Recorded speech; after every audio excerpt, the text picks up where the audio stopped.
MotorWeek is made possible by Rock Auto, Tire Rack, and 3M.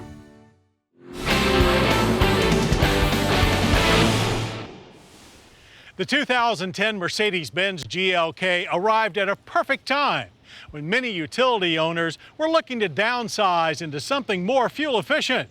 While the GLK has been a success, Mercedes-Benz sees even more potential for its smallest crossover, and for 2013 has upped its features, power, and economy.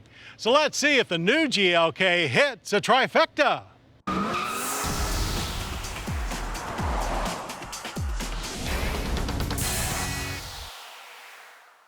While the small crossover segment is indeed still growing, the luxury crossover piece of the pie seems primed to really take off. And the 2013 Mercedes-Benz GLK 350 will make up a large portion of that piece. And even though this is Benz's smallest car-based crossover, behind the wheel it feels very truck-like, with a very long hood, great visibility all around, and a commanding driving position. Even the rake of the steering wheel feels more like a truck than a car.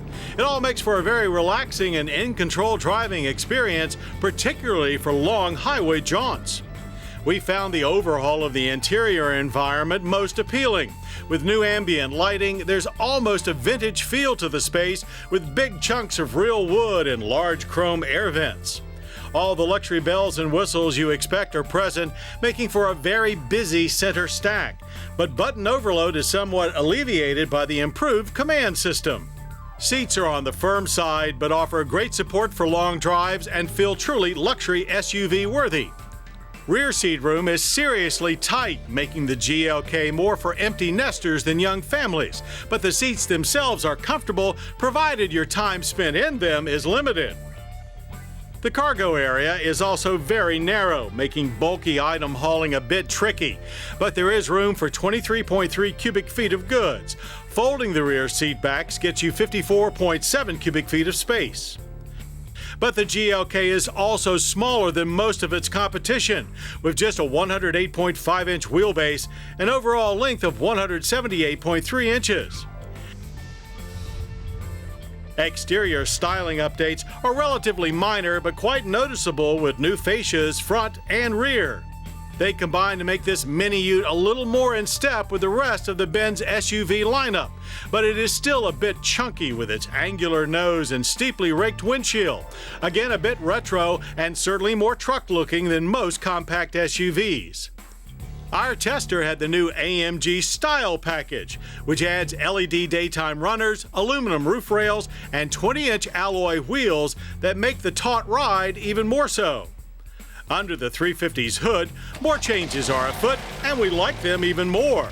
Though still 3.5 liters, the V6 is all new with direct injection and automatic stop-start. Output is 302 horsepower, a gain of 34, and 273 pound-feet of torque. And government fuel economy ratings are up to 19 city, 24 highway, and 21 combined for our 4MATIC. All numbers are +3 over last year. Still, we averaged only a modest 22.6 miles per gallon of premium. That brings the energy impact score up to near average at 15.7 barrels of annual oil consumption, with yearly CO2 emissions of 7 tons. The GLK stop-start system was noticeable, but not as obtrusive as some. Those looking for even better fuel economy can opt for the GLK 250 BlueTech diesel when it arrives next year. There are a wide variety of advanced safety features available, like attention assist, blind spot assist, and lane keeping assist. New for 2013 is active park assist. Optional too is 4MATIC all-wheel drive, a permanent system with a 45 to 55 front-to-rear torque split. We found it very capable off pavement and more than a match for unimproved roads as well as inclement weather. 4MATIC also was put to good use at our test track, where we got instant traction off the line and bolted to 60 in sports car-like 6.1 seconds. Through the quarter mile, the GLK revs like a 4-cylinder and growls like a V8 as it hits 97 miles per hour at the end of the quarter mile in 14.6 seconds. There's power aplenty, and the 7-speed automatic with paddle shifters makes good use of it with quick and firm shifts throughout, with third gear being the real workhorse.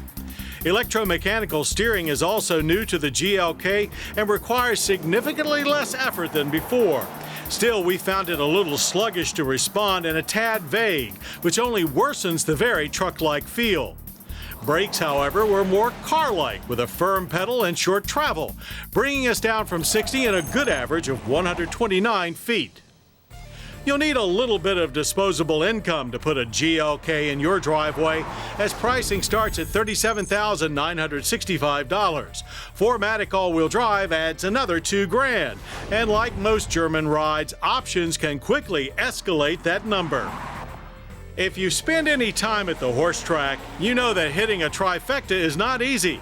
But the 2013 Mercedes-Benz GLK 350, with more features, more power, and better fuel economy, is indeed a winning ticket.